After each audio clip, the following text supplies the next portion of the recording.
So, with unveiled faces, we all reflect as in a mirror the glory of the Lord, while we are transformed into His likeness and experience His glory more and more by the action of the Lord, who is Spirit.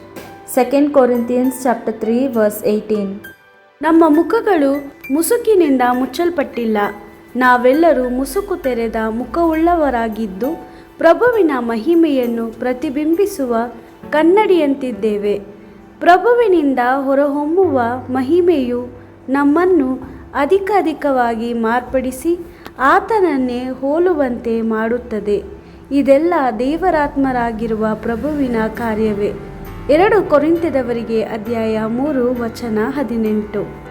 இப்போது நாம் அனைவரும் முக்காடு இல்லா முகத்திரையினராய் ஆண்டவரின் மாட்சியை பிரதிபலிக்கிறோம். இவ்வாறு மென்மேலும் மாட்சி பெற்று அவர் சாயலாக மாற்றமடைகிறோம். இவையெல்லாம் ஆவியாம் ஆண்டவரின் செயலே. 2 கொரிந்தியர் 3 அதிகாரம் 18 வசனம்.